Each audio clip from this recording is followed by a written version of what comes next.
pede de uma criança recém-nascida, ao ponto que o povo de Israel entende que o Senhor está com Moisés e que Moisés está com o Senhor.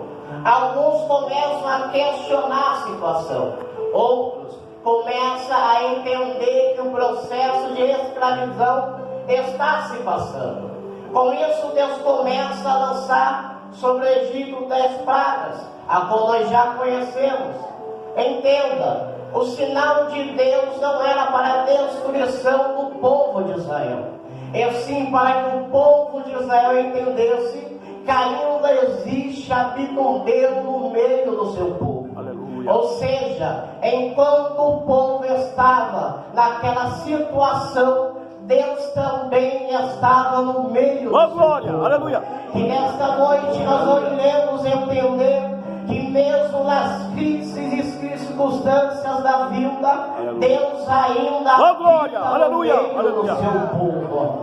O povo estava angustiado, entristecido, de coração amargurado, mas a presença do Senhor habitava no meio do seu povo, ao ponto de Deus permitir que 10 pragas descessem sobre a terra do Egito. A primeira seria a qual o rio Nilo se transformasse em sangue, e isso chama a atenção do povo. A 10ª praga, a qual vai descer o espírito da morte, e a casa que não estivesse sobre os seus umbrais o sangue do cordeiro, o espírito da morte entrava e tirava a vida que estava sobre as casas. Ou seja, aonde tem o sangue do cordeiro sobre os umbrais da porta, não tem destruição, não tem morte, não tem embaraço, não tem tristeza, não tem amargura. E Deus nesta noite está dizendo para mim, para você, tem sangue do cordeiro sobre os umbrais da tua casa. É por isso que até hoje o adversário não a destruiu. E Deus está dizendo para Moisés: apressa-te, Moisés, prepara o meu povo, porque agora é tempo de se libertar. Glória a Deus, aleluia, aleluia.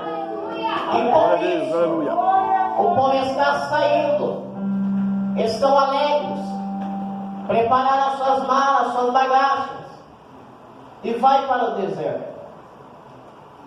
No meio do deserto, o Senhor está dando maná para o povo. Deus está levantando uma coluna de nuvem, uma coluna de fogo, e Deus vai atendendo a necessidade daquele povo. Alguns que estão no meio começam a questionar, com a dificuldade começa a apertar. Ou seja, quando viu que o povo e o exército do Egito está vindo adiante da sua presença, alguns vão questionar Moisés, dizendo: Moisés, nos tiraste da terra do Egito, aonde nós possamos ser sepultados, aonde nós tínhamos cebola, pepino, salsinha, para nos alimentar. E alguns começam a questionar de uma tal maneira que intriga Moisés. Só que a presença do Senhor estava diante do povo, e naquele momento o povo continua prosseguindo. Entendemos neste momento que mesmo quando Deus está com o seu povo, Ele aperta. Mesmo que Deus está com o seu povo, Ele precisa ter um tratamento particular. Ou seja, mesmo que Deus esteja avante da presença do povo de Israel, Deus está tratando, Deus está alimentando, Ele está vestindo, porque a presença de Deus estava sobre o povo. E Deus conhecia o coração e a intenção do povo naquele momento, ao ponto de chegar na beira do Mar Vermelho naquele tempo. Eles vão dizer para que Moisés: olha, Moisés, novamente estamos aqui. É necessário, Moisés, que nós morremos neste lugar. E Moisés começa a clamar ao Senhor. E quando ele está clamando ao Senhor, o Senhor diz: Moisés, diga aos este povo que marche, e que você, Moisés, toque nas águas com o cajado que está sobre as suas mãos. Ou seja, em toda circunstância da dado recurso. Entenda que todas as dificuldades o Senhor abre porta. Hoje não tem porta nesta noite. O mar vermelho pode estar fechado diante da tua vida, mas Deus nesta noite te chama como profeta, profetiza, a ordenar para que você continue marchando, a ordenar para que você conquiste as águas da tua vida, porque enquanto a voz do Senhor for atendida, Ele vai estar atendendo a vossa necessidade. Assim como o Senhor disse a Moisés: passa esse povo por meio deste mar em terra seca, e esses egípcios que estão vendo hoje nunca mais tornarão a ver. É o Senhor dos exércitos dizendo: em tua vida sou eu quem pelejo, em tua vida sou eu quem trabalho, em tua vida sou eu quem te leciono. E os teus adversários, a qual tem visto, nunca mais tornarão a ver. Glória a Deus, aleluia. Glória a Deus, aleluia. Glória a Jesus, aleluia, aleluia. O povo está 40 anos no processo, porque a desobediência à voz do Senhor é maior do que a obedecer. Eles andam em ciclos por 40 anos, até Deus ter graça e misericórdia e fazer que o povo herde uma terra prometida. A história de Israel é simples de entender. Toda ordem dada, seja ao juiz no tempo antigo, sacerdote ou profeta, ela deveria ser acatada e obedecida. Mas no meio do povo de Israel sempre existiu uma panelinha. Ou seja, sempre tinha aquele que não obedecia à voz do Senhor. E com isso se rebelaria contra a palavra do Senhor. E é interessante nós notarmos que a vida espiritual do povo de Israel, ela oscila, é uma decadência espiritual. Uma hora o coração está voltado ao altar do Senhor. Outrora aquele povo se voltava aos deuses balaíns, se voltava às escrituras que não cabia diante da presença do Senhor. Só que Deus, Ele é rico em misericórdia e graça com o seu povo. Deus, Ele é compassivo e tardio em graça, e grande na sua benevolência. Então, enquanto o povo está servindo, aleluia, da maneira que eles querem, Deus, aleluia, Deus, Ele vai dando graça, vai usando de benevolência e atendendo a necessidade. Aleluia, aleluia. A Bíblia vai relatar que por uma vez, isso no 3º ano do reinado de Joaquim, em 506 a.C., Deus, Ele vai permitir que um rei chamado Nabucodonosor invada Jerusalém, ao ponto que a permissão de Deus permite até mesmo entrar no templo sagrado, roubar os utensílios da casa do Senhor e levar a terra babilônica juntamente com o povo de Jerusalém. A Bíblia vai dizer que enquanto está sendo destruída Jerusalém, Deus já está preparando uma nova promessa para o seu povo. E é interessante ver que Deus, Ele permite situações no meio do seu povo, mas Ele não permite para a destruição alheia. Ele não permite para que sejamos envergonhados. É porque Deus às vezes precisa tratar com o seu povo, para que o povo não se desvie da presença, para que o povo não olhe para a direita e nem para a esquerda. Ou seja, a permissão no capítulo 1 de Daniel de invasão sobre Jerusalém, Deus já tinha dado a direção, Ele já tinha permitido. Enquanto Daniel está profetizando, trazendo palavras de conforto e renovo para o povo que está cativo na Babilônia, Deus também está usando Jeremias, um profeta aquele que ouve a voz do Senhor chamar e diz: Senhor, eis que não sei falar porque eu sou uma criança. E Deus responde dizendo: não falais estas coisas, porque aonde eu te mandar tu irás, e tudo quanto eu mandar dizer tu dirás. E ele entende que a boa e perfeita obra do Senhor é feita.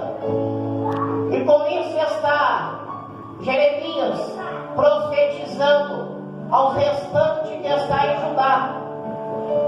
A história vai se iniciar com Ezequiel também dizendo quando ele está na beira do rio Quebar, dentro da Babilônia. Ele ouve a voz do Senhor. Os que estão com ele desmaiam, porque uma glória, um esplendor desce sobre aquele ambiente. É interessante saber que quando Deus está dando as visões a Ezequiel, ele começa a entender o seu chamado.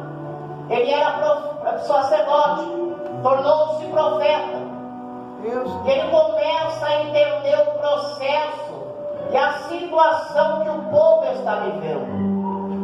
Israel era um povo rico financeiramente. Israel era um povo unido. Israel era um povo próspero diante da presença do Senhor. Era um povo espiritualmente respeitado diante de outras nações. Só que a decadência espiritual naquele momento, ela era visível, que outras nações viam e desprezavam. Falavam que eram casas destruídas e abandonadas. Só que quando Deus tem projeto, tem promessa, Ele cumpre mesmo no meio da crise. Ou seja, oh, glória, aleluia, nesta noite, no processo da tua vida, oh, glória, não é aleluia. sinal de falência, não é sinal de vergonha. O Senhor está dizendo nesta noite que o processo que Ele te colocou é somente para te fortalecer, é processo que honra lá na frente. E o Senhor está dizendo nesse culto da família e santa ceia do Senhor: não se preocupe, porque a situação está no controle. Não se preocupe a sua casa, a sua parentela. Não se preocupe na necessidade financeira, porque quando eu coloco no processo, eu me responsabilizo. Quando eu coloco no estreito, sou eu que tomo a frente. O Senhor está dizendo nesta noite, como disse para o povo de Israel: eu quebrantarei o coração endurecido e coloquei um coração novo sobre o meu povo, e renovarei as suas forças. Assim diz o Senhor para mim, para você: a tristeza bate retirada nesta noite, a insônia que vem te pegando durante a madrugada. Nesta noite o Senhor está dizendo: o processo é meu, a história é minha, o projeto é meu. Sou eu que nesta noite faço e refaço. Sou eu nesta noite que levanto a barra dos teus adversários, porque eis que saberão que eu sou o Senhor. Oh, glória a Deus, aleluia, aleluia, aleluia. Glória a Deus. Você ouve e recebe as instruções do Senhor. O Senhor também dá a ele um rolo, que está escrito por dentro e por fora. E o Senhor diz: filho do homem, come deste rolo que eu te dou. Ou seja, Aleluia. seria as escrituras. E Ezequiel começa a se alimentar naquele momento. Enquanto ele se alimenta, ele vai entender que é doce ao seu paladar. Só que quando desce as suas entranhas, ele sente um paladar amargo. Ou seja, na teoria da palavra é doce, mas na prática ela é amarga. Ezequiel entende que ao ler a Escritura, ou guardar em seu coração, ela é doce. E tudo que é doce é bom. É bom, é. Só que quando desce ao seu estômago, ele sente que está amargo. Ou seja, colocar em prática o que está sobre essa Oh glória, aleluia, oh glória, glória, aleluia. Complicado para alguns. Aleluia. Então Ezequiel come neste rolo, se alimenta e começa a fazer um livro. Oh glória, aleluia, aleluia. A história vai dizer que Ezequiel começa a profetizar contra algumas nações. Ele profetiza contra Israel e contra as montanhas. Glória a Deus, aleluia. Ele também vai profetizar contra Egito e contra o rei do Egito, Faraó. Verdade. Ele vai profetizar contra Tiro, contra o rei de Tiro. Ele vai profetizar até os infiéis pastores de Israel.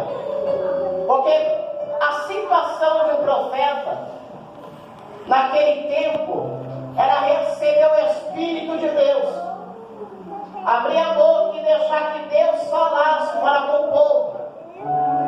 E ser profeta não é uma situação fácil e agradável. Jeremias que o diga, Isaías que o diga, Daniel que o diga. São homens que passaram situações difíceis por ser profeta. Mas em toda circunstância o Senhor sempre deu recurso, sempre deu escape e fortaleza para os seus servos.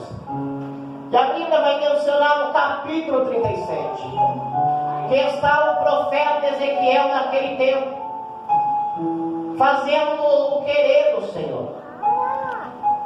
E o versículo 1 relata que Deus toma Ezequiel pelas suas mãos, de uma forma espiritual, e leva até um vale que está cheio de ossos secos. E entendemos que quando Deus leva Ezequiel ao vale de ossos secos, se trata e se relata sobre vidas que estão mortas, financeiramente e espiritualmente. E o Senhor pega Ezequiel sobre as suas mãos e faz que Ezequiel ande sobre aquele vale de ossos secos ao redor, para que ele pudesse entender e visualizar a situação do povo.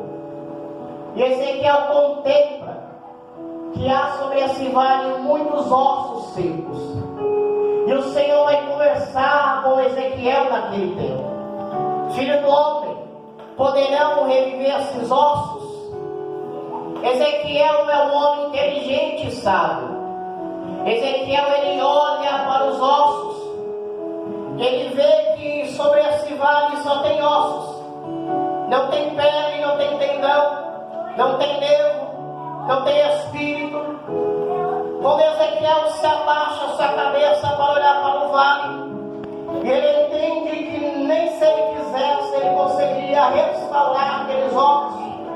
Ezequiel levanta a sua cabeça, ele olha para o alto, ele contempla um alto e sublime trono, e sobre ele está assentado o Senhor dos Exércitos.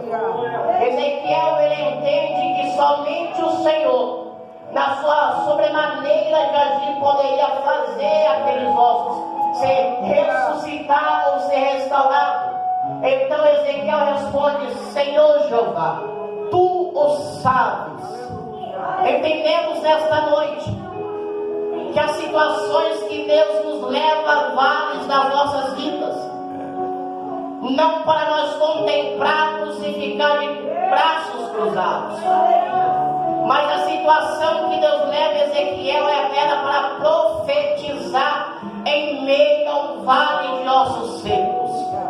E o Senhor vai dizer, Ezequiel, filho do homem, profetiza a esses ossos. Profetiza, filho do homem. E Ezequiel ouve a voz do Senhor. E ele começa a profetizar. Ossos secos, ouvi a voz do Senhor. Ezequiel começa a profetizar. E enquanto ele está profetizando no meio desse vale de ossos secos de uma maneira espiritual, a Bíblia vai dizer que está acontecendo um barulho, está acontecendo um ruído, oh glória a Deus, está acontecendo rebuliço no meio do vale.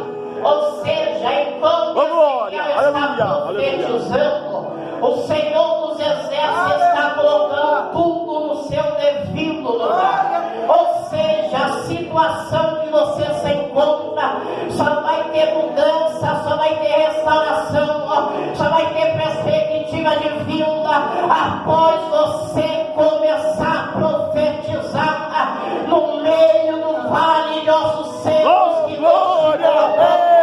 Ou seja, enquanto Ezequiel começa a profetizar, ele não para, não volta para casa, ele não vai descansar, ele não vai ligar a TV na Netflix, ele não vai assistir Hulk, ele não vai assistir nada, ele permanece profetizando, porque ele sabe que enquanto ele está profetizando, ainda tem vida, ainda tem esperança, ainda tem saída para a situação.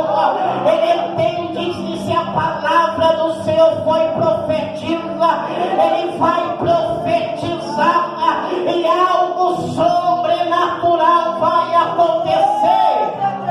Oh, glória! Aleluia! Aleluia! Aleluia!